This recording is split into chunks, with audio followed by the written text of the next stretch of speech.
I am Aaron Nolan in for Nicole Burley. It is the end of the work week. Good Friday to you, September 17th. This is Rush Hour. Those top stories in just a moment. But first, we have our News Nation reporters spread out all across the country. Tonight, we're also following migrants pouring into a sprawling tent city forming under a bridge at the U.S.-Mexico border. Nearly 13,000 people tonight, and that number is still climbing. Where the majority of them are coming from. Plus, as the Murdoch family faces even more legal actions, people in this South Carolina community are still tight-lipped, even as their tiny town was thrust into the national spotlight. Now some of them are opening up to News Nation. And cell phone footage shows 3 women attacking a hostess at a New York City restaurant. Witnesses say an argument over the COVID vaccine started it all. But we begin with D.C. correspondent Evan Lambert on the FDA's booster shot decision. Evan, we know the agency rejected a 3rd shot for most Americans, but Evan, not for all of them. Right, Aaron, but this is a major blow to the Biden administration's plan to get those boosters out to people 16 and over, to get them out widespread. That plan was supposed to start on Monday. Here is the question, though, that the FDA Vaccine Advisory Committee was looking at. Basically, was there enough evidence that it's safe and effective to give that 3rd dose of the Pfizer vaccine to people 16 and older? They said no to that, and it was after a day-long discussion. The panel voted overwhelmingly 16-2 to not recommend boosters at this time for that age group. They did say yes to boosters for Americans over 65 and other people at high risk. Now, we had already gotten a preview of their thinking on boosters for younger Americans. That's after some scientists argued there just was not enough evidence that younger Americans need a booster and that the vaccines are doing what they're supposed to do in younger Americans, keeping them out of the hospital, keeping them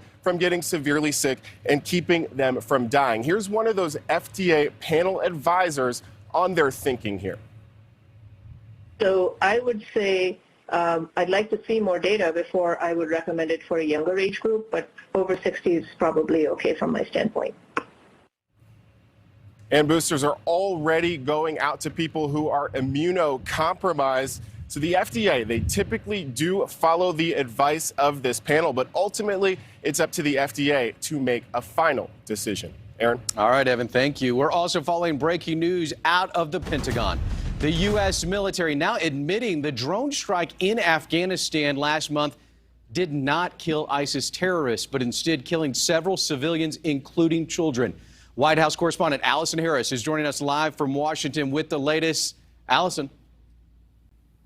Aaron, U.S. CENTCOM Commander General Frank McKenzie is calling this a tragic mistake. He is apologizing and accepting responsibility for the U.S. retaliatory drone strike intended for ISIS-K on August 29th that the U.S. is now admitting instead killed 10 civilians, up to 7 of them children. The strike came after ISIS-K killed 13 U.S. soldiers, sailors, and Marines. The Pentagon today announcing it targeted the wrong vehicle in Kabul and did not take out any terrorists. President Biden, his administration, and the Pentagon had all celebrated the strike, even using it as an example of how the U.S. could successfully target terrorists in Afghanistan in the future. The president's spokeswoman even suggesting at the time that if civilians were killed, it could have been from secondary explosions in the vehicle, not from the U.S. attack. Today, the Pentagon says that isn't, in fact, what happened.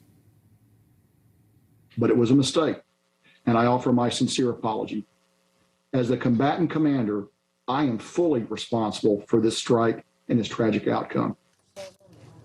Journalists on the ground in Afghanistan have been questioning for weeks whether civilians were killed in the drone strike. Mr. Ahmadi, a man in Afghanistan, says those 10 victims were his family members. Secretary of Defense Lloyd Austin issued a statement this afternoon offering his deepest condolences to Mr. Ahmadi, saying he was just as innocent a victim as were the others who were tragically killed. Austin went on to say, no military works harder than ours to avoid civilian casualties, calling for another investigation to determine the degree to which accountability measures need to be taken.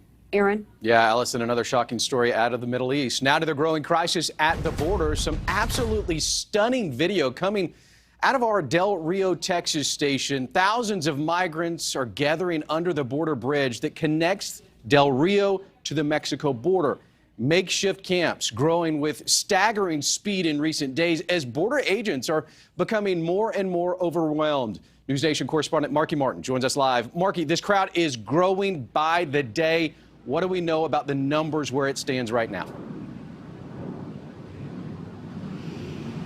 Hey, Aaron. Yeah, so get this. Last night when we went live on this story, there were 8,300 migrants underneath this bridge in Del Rio, Texas. Tonight, 24 hours later, that number is inching toward 13,000.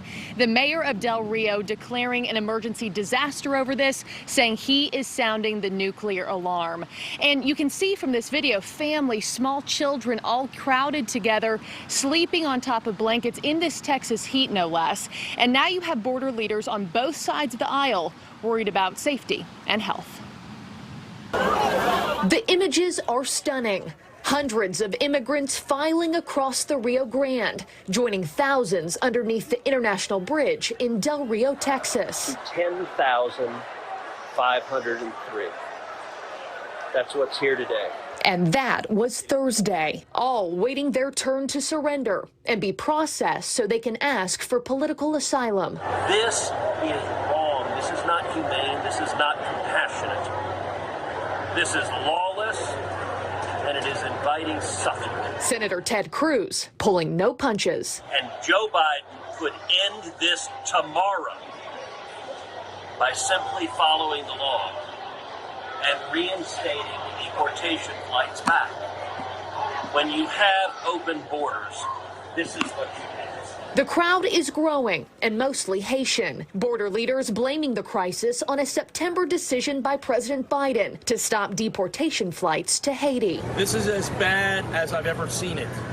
There is no southern border. It's pure chaos. It's as if there's a flash mob here in Del Rio.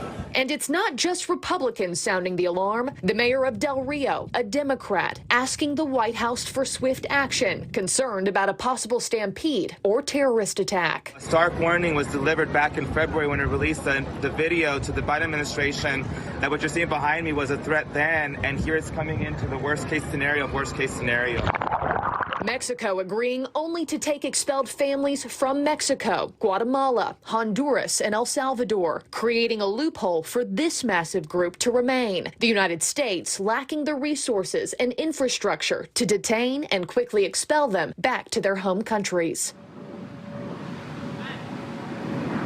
And while there has been no direct comment from the White House at this time, it does seem as though the administration is taking a bit of action. We're told the first deportation flight in nearly 10 days left the United States for Haiti with 86 people on board. But Aaron, this group has grown exponentially. Just this weekend, that number was 2,000. And the mayor of Del Rio saying 8,000 more migrants are on the way. Aaron. Marky Martin, thank you so much. Another day and still no signs of 22-year-old Gabby Petito. She's been missing for 17 days after vanishing on a cross-country trip with her fiancé, Brian Laundrie. Investigators gave an update today saying Laundrie's sister has talked to police about the situation. News Nation correspondent Brian Enton is live in North Point, Florida. Brian, what did Laundrie's sister tell police today? Well, Aaron, police aren't telling us exactly what she said, but they said there was not a lot of substance there and it was not helpful to the investigation. Let me show you, though. This is the fiancé, Brian Laundrie's house right now. There's a crowd outside, many of them with signs. There was someone on a bullhorn a short time ago. People want him to come out. They want him to finally talk to detectives and to police. Yeah, exactly. Hello, hello. Police now say they've received more than 1,000 tips connected to the disappearance of Gabby Petito, but still no sign of the 22-year-old. Certainly there's been progress made throughout the last 24 hours, and I don't know that we're to the point that we've got it solved by any means. Gabby's stepdad and family members are in Wyoming organizing a ground search in a massive area near Grand Teton National Park. And law enforcement confirms they are looking into a possible link between Gabby's disappearance and the double murder of these two women at a Utah campsite. Nothing has been ruled out. However, I have heard of no definitive connections between those two crimes. Gabby, Brian, okay. Despite new body camera video emerging showing a fight between Gabby and her fiancé, Brian Laundrie, he is still not talking to police. His sister did talk to ABC News. It looked typical of both of them. Whenever they fight, they would take a little break and come back and be fine. Northport, Florida police say they interviewed Laundrie's sister, but there was nothing of substance. Haven't been able to talk to him. I wish I could talk to him. And I've cooperated every way that I can. I wish I had information or I would give more. This is all I have is I gave to the police. And you see the group here outside Brian Laundrie's house. Again, they've got megaphones demanding that he come out and finally talk to police. As for that possible connection between the disappearance of Gabby and that other double murder in Utah, we just learned within the last couple of minutes from officials there, they do not believe there is a connection there. Aaron. Brian, thank you. Let's stay with this story. Turn right now to our station in Salt Lake City, KTVX. Marcos Ortiz has been following this investigation closely from the West. Marcos, aside from what police are saying, has anyone from the public been able to help out with this search? You know, authorities are receiving thousands of tips nationwide about possible sightings of that white van. One in particular has risen to the public's attention right now, and it comes from a woman out of the Tampa Bay, Florida area. I talked with her, reached out to her with Messenger. She declined to comment, but on her Facebook, she did talk about that white van there in the Grand Tetons while she and her husband were camping there. She described it to a T, that white van. She described it to a T. She told authorities about that. And she also said the reason why she noticed it was because they were considering a new van next year. That white van got their attention as to something they themselves would like to purchase. She also posted saying something that no one else was around that van, meaning Gabby and Brian, as far as they could tell, they were nowhere near that area. And so right now, police working on that tip, no confirmation as to whether or not it is. But that's one of the things that police are asking for, tips from the public. They say that this guy had to travel, or this van had to travel from Wyoming all the way to Florida. They'd like to know if there's surveillance videos. They'd like to know if there's surveillance coming from gas stations, truck stops, restaurants. They certainly need the public's help. Back to you. Marcos Ortiz, thank you so much. Murder and mystery covering South Carolina. Lawyer Alex Murdoch is charged with insurance fraud for allegedly trying to stage his own death so his son could collect insurance money. Our team is keeping a close eye on this situation. News Nation's Janelle Ford joins us from Hampton, South Carolina. Janelle, still a lot of unanswered questions as this case continues to develop. Yeah, and Aaron, it's coming from the top down. Questions about who killed Alex Murdaugh's wife and son 3 months ago, what he was doing with the money he allegedly stole from his family's law firm, and whether or not he or his family is at fault with any of the mysterious deaths they've allegedly been linked to. There's yet another lawsuit pending against the Murdoch family. This one stemming from the 2019 boating accident Paul Murdoch was awaiting trial for when he and his mother were murdered back in June. I was brought into this lawsuit to prevent an injustice. I was brought in by the Cook family because there appeared to be an effort to blame Connor Cook wrongfully to achieve an arrest. Joe McCulloch is representing Connor Cook, one of the passengers on that boat that fatal night. The police report from the incident says, quote, all of the passengers were grossly intoxicated. Paul Murdoch reportedly driving when the boat rapidly accelerated and hit a piling, throwing 19-year-old Mallory Beach from the boat. Her body was found a week later. McCulloch alleges the Murdoch family tried to pin the crime on his client. There are so many mysteries, so many misleading things that have occurred in this case. That mystery, an ongoing trend in the saga that's thrust the small low-country town of Hampton, South Carolina, into the limelight. We have a watermelon festival once a year, and other than that, we don't do anything. Ramona Ricks is a Hampton native and worked at the school where Alex Murdaugh's two sons went to kindergarten. Hearing these allegations, you know, twist after turn in this case, what are your thoughts? I'm just very sad that this has happened in our town. You don't know what else is going to come up, you know. every day seems like it's something else. She says because of that, she and much of the community are still hesitant to ruffle any feathers when it comes to the powerful Murdoch family. I'm just trying to be careful. Now, I spent the majority of the day trying to speak to the community here in Hampton about this wild saga. But get this, Aaron, most people don't want to weigh in. As you heard from Miss Ricks there, spoke with a handful of people off camera. They told me that they're either scared or they have some sort of tie to the Murdoch family. And it really shows that despite these new allegations, the Murdoch's power and legacy still lives on. Well, it's a twisting and turning story, Janelle, no doubt. But where is Alex Murdoch right now? Well, he's out on bond. All his attorney would say is that he's in an out-of-state rehab facility. In fact, when we asked his attorney yesterday what state that rehab facility it was in, he told us it was none of our business. Janelle Fort, thank you so much. U.S. Capitol Police are gearing up tonight ahead of tomorrow's J6 rally at the Capitol. The far-right group organizing the event is calling for justice for those jailed after the January 6th riots. News Nation's Raquel Martin is live in Washington. Raquel, how is law enforcement getting ready for what is kind of the unknown that might or might not happen tomorrow? Aaron, U.S. Capitol Police, along with D.C. Metropolitan Police, held a press conference this afternoon for the first time this week to explain exactly what their procedures will be. They're saying that they've learned a lot from the last attack at the Capitol and have implemented new policies to try and take precaution ahead of this rally. Now, what they're saying at this point is that they do expect it to be peaceful, but because of some of the intelligence that they've gathered, showing some chatter online at this point, they say nothing credible as far as violence. They are going to have more officers, and they also are going to have National Guard on standby, about 100 National Guardsmen that will be on standby. They say they will not be armed. Now, we know at this point that they have been briefed. They have also had extra training ahead of this day. They say they've been training for weeks. So we'll have to see exactly how this all unravels come tomorrow. But police, their main message today to the public is that unlike January 6th, they will be prepared for any type of violence that may occur. All right, Raquel, thank you. Breaking now, firefighters in Los Angeles County, California, fighting a wildfire that just formed about an hour ago. This is Lebec, California, about 50 miles north of Los Angeles. Authorities say it's already grown to over 100 acres. It's one of more than 75 wildfires currently burning across nearly a dozen states.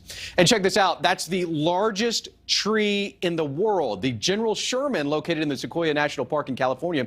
As the KNP complex fire approaches, park rangers wrap the base of the tree with aluminum to try and protect it from the flames. Gerard Jabali live in the Weather Center. Gerard, I was down there in the Weather Center with you earlier, and you said that relief could be coming for those affected by these wildfires. Yeah, for some. We're finally getting what we've been needing for so long, Aaron, but we are still watching for some high fire danger in some places. So here's where we're looking at the worst scenario out there. Red flag warnings for the critical fire danger, as you can tell, out there towards Montana, into Wyoming, parts of Idaho, and into Nevada. But let me show you the good news. This is the best thing I have seen in quite a while. Rain, actual rainfall in parts of western Washington, Oregon, even into northern California, where we've seen so many of these huge fires. So we're finally getting the moisture to maybe at least help with the firefight. So good news there, and we're hoping that maybe that can really give them a leg up on it. All right, now into the tropics. We are looking at newly formed tropical storm Odette, formed just in the last hour here, got its name.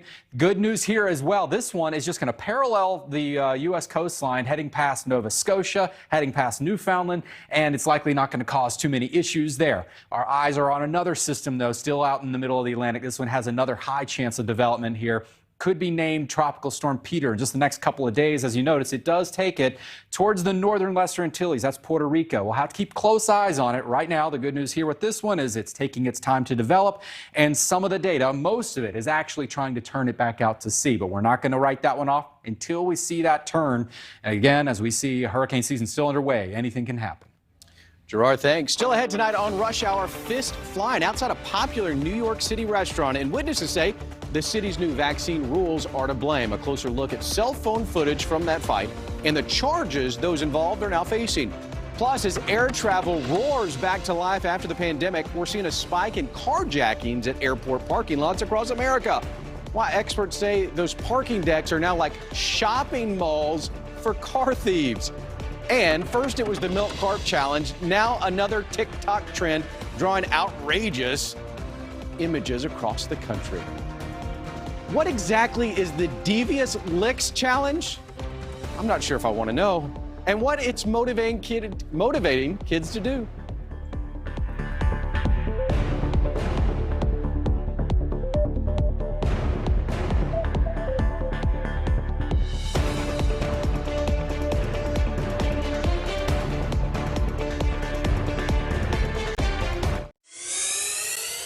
It is a puzzling new TikTok trend, and it's taking hold of the nation, inspiring students to steal various items from their schools. Like in Texas, someone tried to rip the bathroom mirror off the wall. Let's go to California. That's a soap dispenser torn down and thrown in the toilet. How about Florida? The whole toilet was ripped out of the floor. Now, the trend has school administrators calling on parents to step in, and now even TikTok is getting involved. News Nation reporter Sloan Glass has the story. Within 2 weeks, this thing has gone viral worldwide. It's the latest craze on TikTok, called the Devious Lick Challenge. And the social media trend is forcing school officials and law enforcement to take notice. Here's how it works. Students record themselves stealing or destroying school property, then post it on TikTok. Everything from ripping soap dispensers off the wall, trashing urinals, stealing paper towel dispensers and fire extinguishers, toilets and computers. You name it, they'll steal or break it in an effort to get likes and one-up the next person. I think it's so sad and disturbing that our youth are finding vandalism as a way to try to get high. The trend is causing thousands of dollars in property damages to schools. And in some communities, the consequences could include suspension, expulsion, or worse. This is not a childish mistake. This is high school kids doing an organized criminal act, and they're going to be held appropriately accountable. In Florida, at least 4 minors have already been arrested. The problem is becoming so widespread, it forced TikTok to start shutting down the videos and issue this statement. We expect our community to create responsibly online and IRL. We're removing content and redirecting hashtags and search results to our community guidelines to discourage such behavior. Please be kind to your schools and teachers. Just this week, the hashtag Devious Lick had gotten more than 175 million views.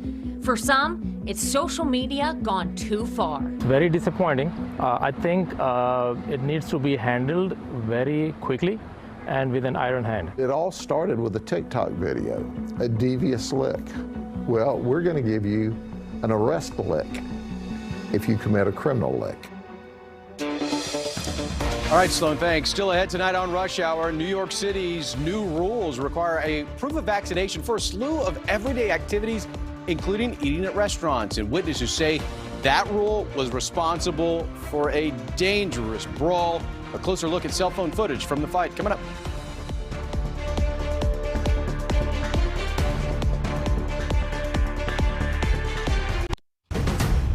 Breaking news here on Rush Hour in the ongoing Gabby Petito disappearance case. Just moments ago, police arrived outside the home of her boyfriend, Brian Laundrie. Let's go right back out to Brian Inton, who is live outside that home. Brian, you were there when police pulled up. What's happening?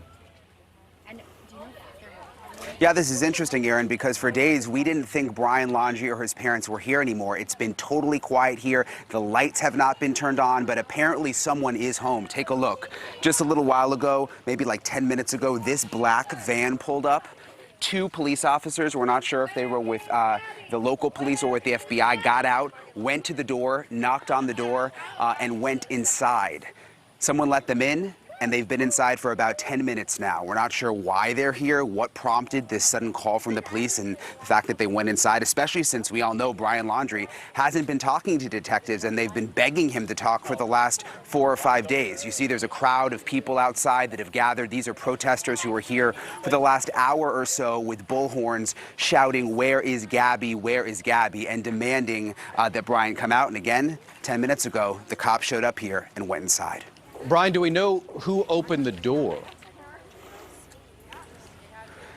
We don't. I did not get a good look at who opened the door because we were so far back, and you can see there's like a screen there.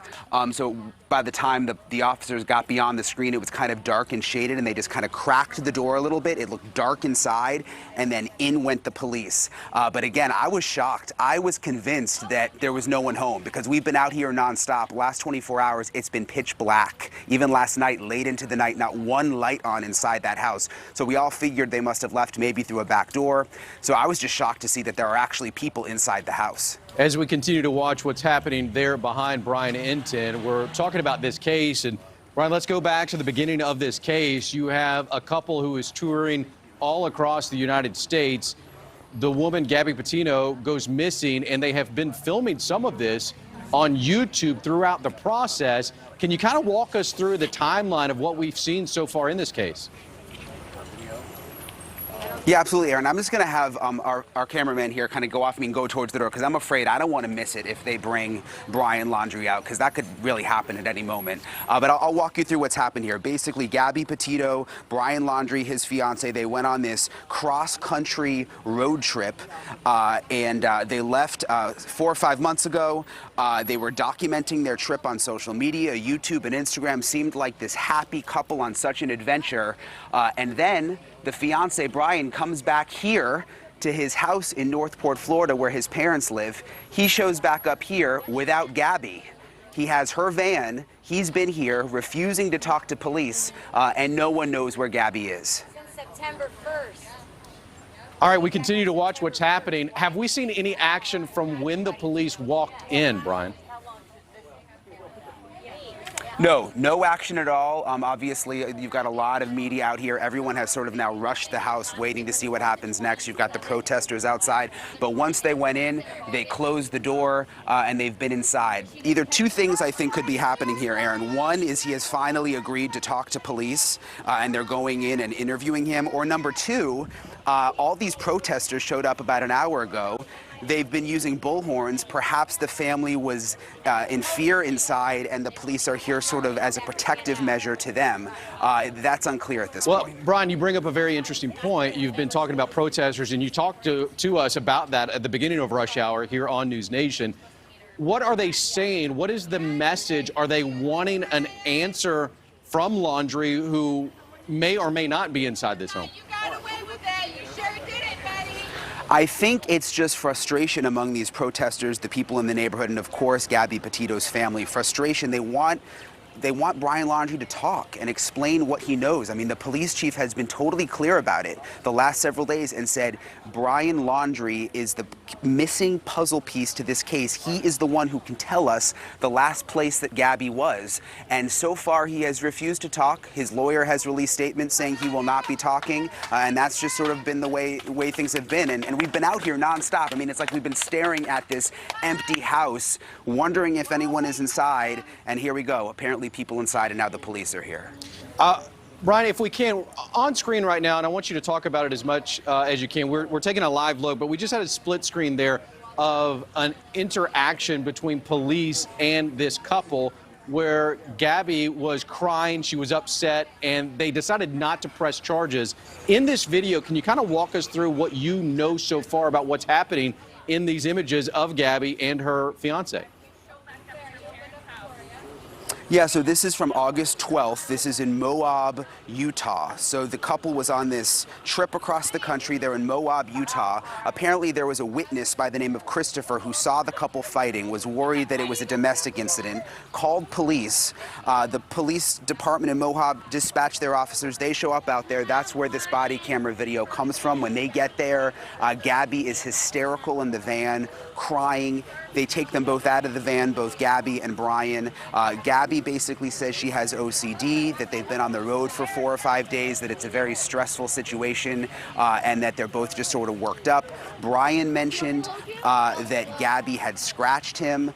They sort of interviewed both of them for about 10 or 15 minutes, ultimately made the decision that this wasn't a domestic situation where someone needed to be arrested. They separated them. They sent Brian to a hotel for the night because technically it is Gabby's van, and they sent Gabby along with her van, and that was sort of that. But it was interesting because it was really the last thing that we've seen of this couple, and we had seen them in all of these videos that they posted looking so happy, but apparently they weren't so happy based on what we saw in that body camera video. Right now, the investigation continues. Brian Inton reporting for us out of North Point, Florida, where police have now entered the home of Brian Laundrie.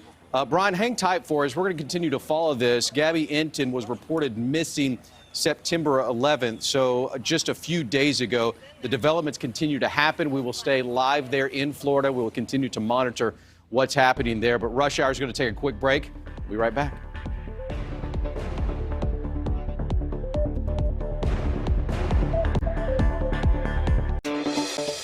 Car theft spiking nationwide at airports. News Nation correspondent Michael Shore joins us live in Los Angeles. Michael, are police seeing a trend with these thefts? Aaron, it's nice to see you. Yeah, you know, police are seeing a trend nationwide in auto thefts. A lot of people blaming the supply chain problems in getting new cars and even used cars, some of their parts here. But they're not seeing it. They're not used to seeing this kind of car theft happening where it's happening. Car theft is on the rise, and now it's happening where you may think your car is safest, at the airport. Airports from Honolulu to Denver, from Houston to Miami are reporting spikes in car thefts over the past several months. You have automobiles that are unattended.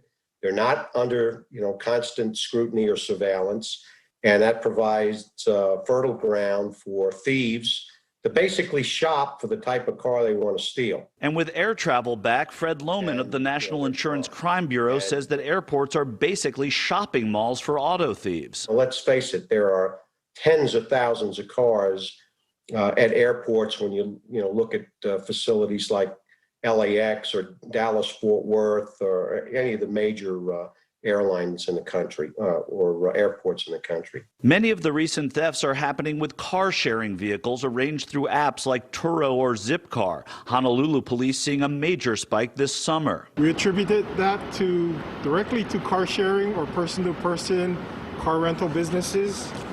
Of the 14 thefts here, 13 were car-sharing vehicles. These vehicles have locked boxes from which arriving passengers retrieve the keys, an easy mark for thieves. Airport police forces are also understaffed in a time of pandemic. Just like every other law enforcement agency in the country today, they have diminished resources. They are dealing with higher priority issues. Authorities recommending car owners use car alarms or disabling devices or tracking apps that can be operated from the cell phone. But above all, common sense. Many travelers distracted ahead of a flight simply don't lock the car. Yeah, I mean, just lock your cars. That's the first thing that people tell us. Authorities here, Aaron, at LAX are saying that they haven't seen that spike, but they have triple on-campus security from cameras to 2 different checkpoints that you have to go through to get an automobile out of here. But they're still keeping their eye on some of these car-sharing companies, making sure that it doesn't happen to those cars that are left in airport parking garages. Aaron? Michael Shore, thank you so much. And we are still live right now in Florida as the country continues to try to find out what happened to Gabby. Police have arrived at Brian Laundrie's house. Much more right here on Rush Hour.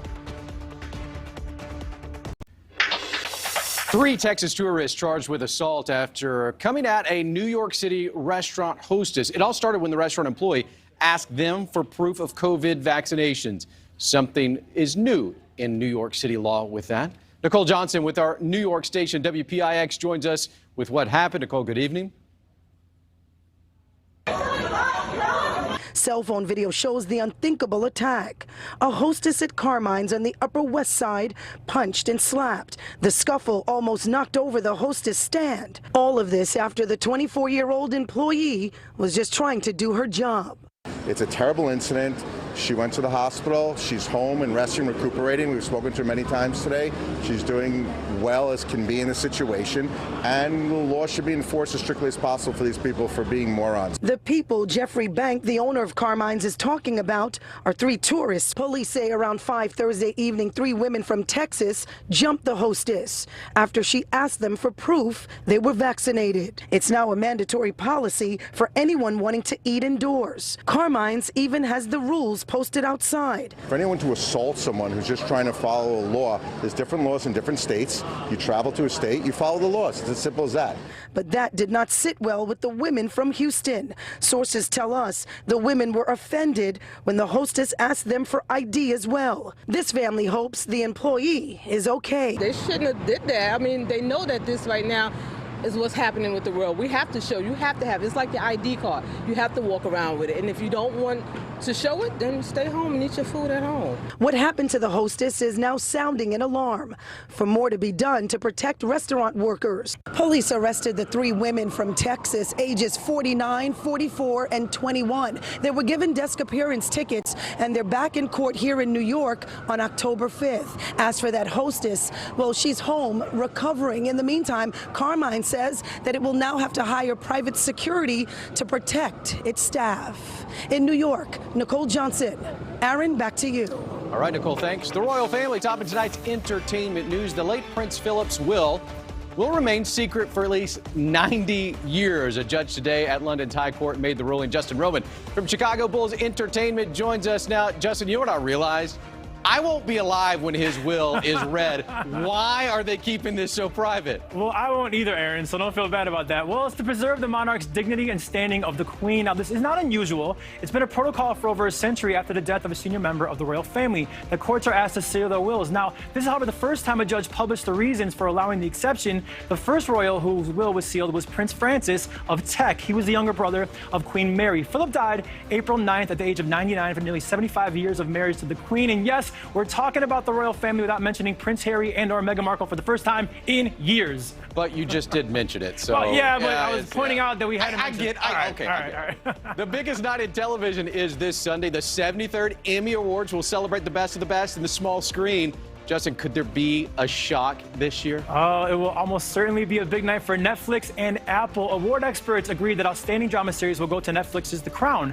Outstanding Comedy Series appears to be going to Apple's Ted Lasso. Sidebar, I love that show, Be a Goldfish. But the Emmys have brought us plenty of shocking upsets before. Take Fleabag's 2019 surprise win over Veep. So it's possible one of these frontrunners could actually lose. Meanwhile, if you're watching from home, you won't be alone. Thanks to the pandemic, the Television Academy is limiting attendance to 600 people. But I actually feel bad for those 600 people, because if this pandemic has taught us anything, is that watching TV is way more fun in our sweats.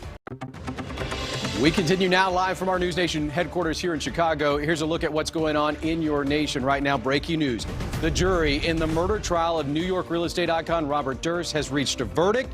Let's go to the courtroom and listen in.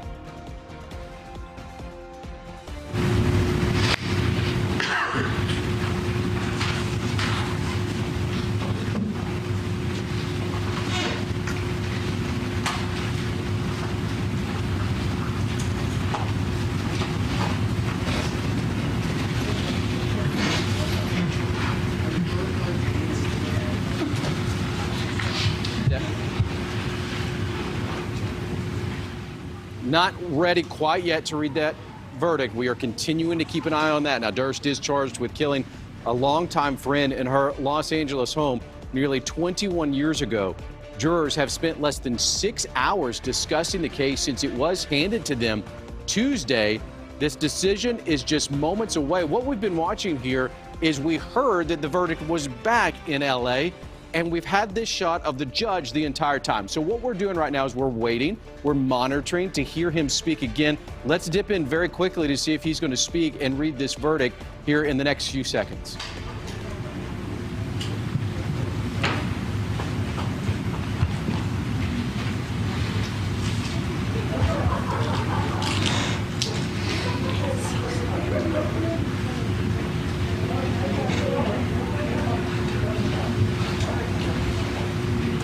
And we're going to continue to monitor what's happening there. Again, right now, this is breaking news. We continue to find breaking news in Florida. Right now, police are inside Brian Laundrie's house. He is the fiance of Gabby Petito. She's been missing since last month. Laundrie has not been speaking with police and has not said anything publicly, but the entire nation has been asking, where's Gabby? Tonight, we also learned that police in Utah say this missing person case is not connected to a double homicide case in Utah. Earlier, police were exploring a possible link between a couple's double murder that happened around the same time anyone last heard from Gabby. We will continue to follow this, much more on newsnationnow.com. And breaking news from the Pentagon, where the U.S. military confirms a drone strike in Afghanistan last month killed several civilians, including children. The strike was meant to target ISIS extremists who were believed to be approaching the airport in Kabul. The head of U.S. Central Command calling it a tragic mistake. An FDA advisory panel is rejecting a plan to offer Pfizer booster shots to most Americans. This coming down just this afternoon. The panel voiced frustration that Pfizer provided little data on the safety of extra doses. Another complaint was the data they did provide was from an Israeli researcher, and it may not predict what happens in the United States. However, the panel did approve boosters for those over the age of 65 and those with higher risk. That is all for Rush Hour tonight. Next up is the Donlin Report. Later tonight on Balance with Leland Vittert, News Nation Prime, and Banfield. Check your headlines anytime. Go to our website. It is newsnationnow.com. Have a great weekend.